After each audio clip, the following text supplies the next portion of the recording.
Thanks, Colin. I don't you remember the Far Side cartoons? You still get them sometimes. And there's a brilliant one of a group of school children in their class, and as a kid puts up his hand and says, "Excuse me, sir, can I leave now? My brain is full." And I feel a bit like that today. I hope you've still got some energy and capacity left for this. I manage a thing called iNetwork, which is a partnership of about 150 public sector organisations in the north of England now.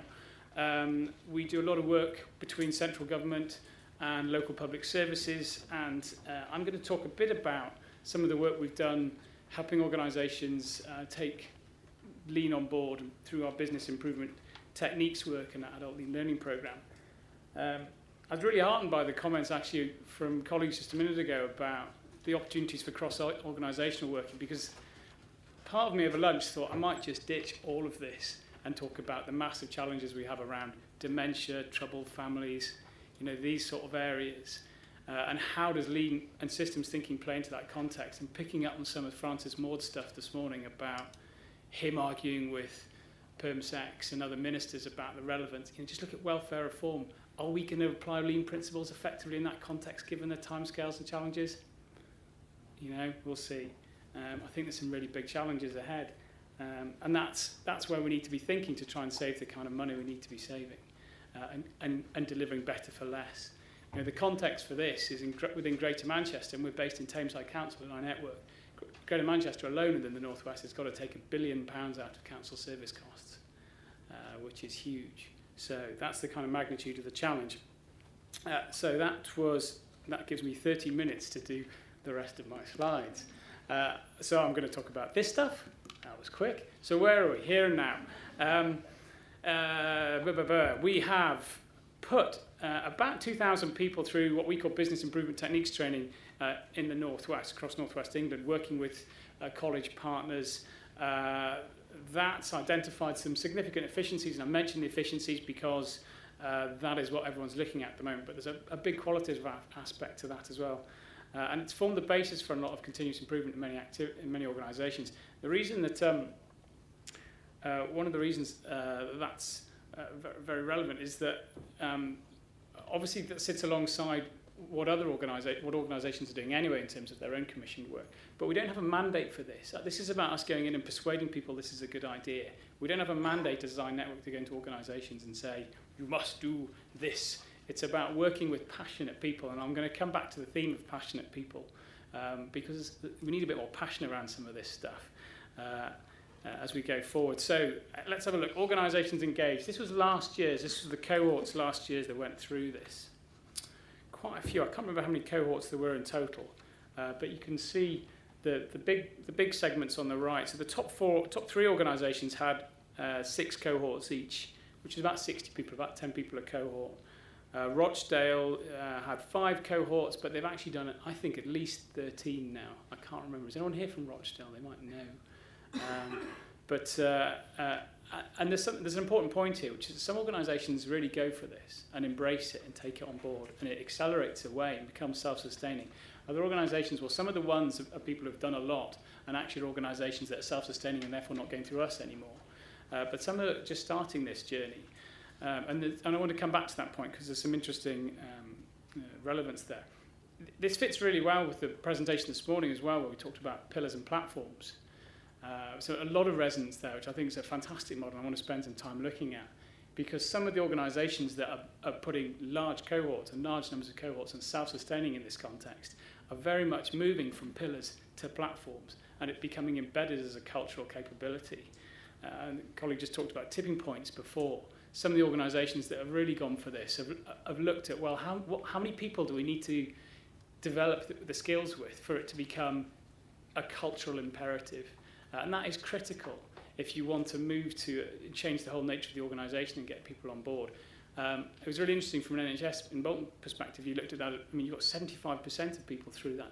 I mean, that's huge. I mean, that's a hell of an achievement. I'd love to, if anyone's done any work around, well, what do we think a tipping point is for some of this? I mean, it varies depending on who's engaged and so on, but it's a really interesting concept. Just in brief, what were we doing? What was the programme? Well, for a few years, it was a diploma in business improvement, which was an MVQ-based product, which enabled us to draw down funding from the Sector Skills Council alongside Gateshead College and Preston College, which made this free, which is a big plus. But that's shifted into now a wrapper, which we've worked quite hard to make it fit around intermediate level apprenticeship and improving operational intelligence. Rolls off the tongue, doesn't it? But that's more challenging because some of the requirements. And looking at 2013 onwards, well, as it's become harder and harder to get cohorts that qualify for this funding, we're having to think differently about it. But we're actually been developing our own lean learning masterclasses as well, and I'll come back to that too. So let's just talk about success at an organisational level. I presume everyone's heard about the acronym LEAN, standing for less employees are needed. Now, you get that a lot. And that's a key cultural barrier to overcome, and it's already been talked about today. How you get people on board with this is just critical. Otherwise, it's just not going to fly. And hence, the messages around better for less and applying, look at the lean principles. I mean, they're great in terms of, getting people empowered and thinking about how they could do things. I was just reflecting on the talks this morning as well, and about the difference between cuts and putting a red line through and lean and so on. The reality is actually the cuts have already been made in a lot of organisations. The staff have already gone. Tameside, where I'm based, in 3 years they've taken out 1,800 staff out of a workforce of about 6,000. So there are real challenges in terms of keeping your head above water. This is a survival element to this. Lean in that context can be seen as a mechanism for helping people who are still there to actually cope with what's left. So there's some of that happening as well. I'm sure some of you are familiar with that. But I think the really good thing about a lot of this is if the message is communicated right, a lot of this is about intrinsic benefits for employees at a time when, well, there's not a lot of fun in the public sector at the moment, particularly in local government and local public services. And there's huge benefits around some of this. And that shouldn't be undersold, actually. So just to give an example of that, I'm not going to say the organisation, but in this organisation, we did, I think, 7 cohorts with them, and my colleague Kath, who's here today, worked really closely with this organisation to help get those underway, identify the cohorts, make sure the dynamic was right within them. There were people who were really engaged and very passionate about what they were wanting to do, they had the right leadership and sponsorship and so on. Having got those 7 cohorts together, what the organisation was able to do, because they had a really a great champion for this and the right sort of sponsorship and a good model, was then take people, the most passionate people from those first 7 cohorts, to lead the next 12. And it became self-sustaining within the organisation, which then starts to spread across the organisation in that platform model that we talked about this morning, which then starts to move the whole organisation forward. And especially if you start to play that into a multi-agency context, and they've done work with fire and rescue in this area, and it starts to, and Age UK, it starts to cut across boundaries where a lot of the really big wins are. This is just one example of one of the chief execs who gave us some great feedback around what they'd done. You've got to celebrate success. And I think it was Zoe who was talking this morning, saying we don't do this enough. It's really important. Celebrating success gives people confidence, and you lift your head up and think, wow, we did that at a time when actually there's not a lot of good news around. It gives people motivation, it rewards them in ways that perhaps financially we can't do at the moment, and demonstrates to people that actually the leadership is behind this. And these events where Chorley did a fantastic one, Lancaster did a great one recently, there's Cheshire East, I know there's been others in the Northwest, and people are really come out of them buzzing. It's fantastic. So at a regional level, what have we been doing? The right offer is key. Going into organisations and talking about, well, what could, what works. Free clearly is a really big component of that. But the fact that it's done on site, is customisable, good return on time investment, the quality's there, and so on, it is critical. And we work really hard to make sure that it fits within the organisation. Interestingly, the process is often, I'll come on to this, I guess. The process is often that someone who's really passionate in the organisation says, God, it'd be great if we did this. Wouldn't it be great if we did this? God, can you come in and help us persuade people if we could do it? So part of it is about getting in and supporting that individual, giving them the arguments and their cases, and getting then senior level management involved who then get motivated themselves, and it starts to happen. I think what's been critical for this, as I mentioned Kath before, where is Kath? Kath, where are you? Kath has worked really hard on this over the last 4 years, motivating, persuading people, demonstrating that this is all about mutual improvement and empowering people and trusting people. And then the one-to-one conversations are critical within that. The thing I want to mention, which I don't think has been mentioned today in this context, is people talking to people. And I'd love to have some means of mapping all the conversations that would go on after today as you all went back to your organisations and how all that happened. Because, I mean, here's another interesting fact. You're 13 times more likely to act on some knowledge that someone you rate tells you than if you just picked it up and read it.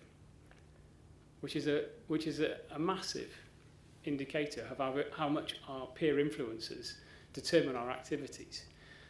So if you come out of this and go and tell a whole bunch of people who rate you, that was fantastic, and in particular, this bit was brilliant, they're likely to pick it up and look at it. Within the Northwest context, we have a number of organisations that are really passionate about it, and people will come out and talk to other people and say, well, this is the warts and all, this is how it worked, and this is why it was good, and this is what we didn't get right, and so on. And that self-supporting network within a region makes a huge difference. The other thing I think that's been useful on this is that we do spend a lot of time working with the colleges to make sure that what is delivered works. Kath in particular spends a massive amount of time continually making sure that the training is happening, is relevant, and is fit for purpose.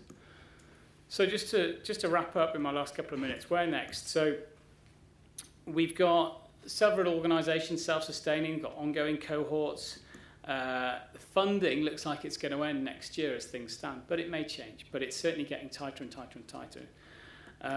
We are developing and training a one-day Lean Learning Masterclass, which we've already had some pilot versions around with Bury and Lancaster in particular. Bury's already using that internally to develop their own lean knowledge and skills and capabilities. We're going to be looking at how we roll that out more broadly.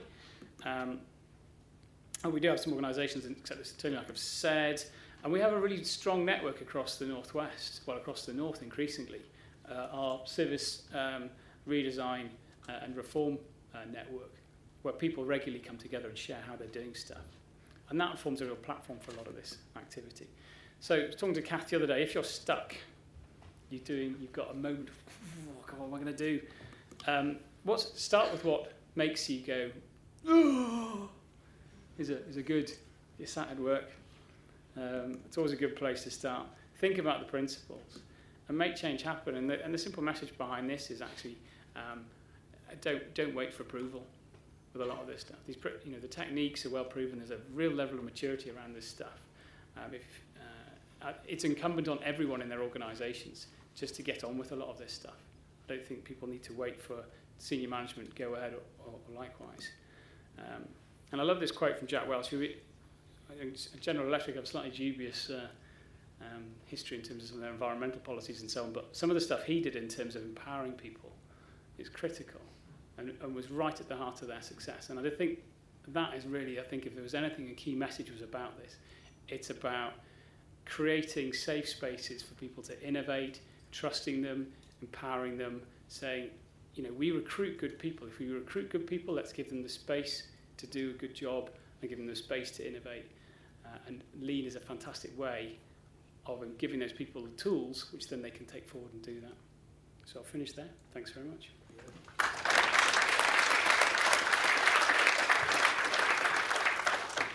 We've seen some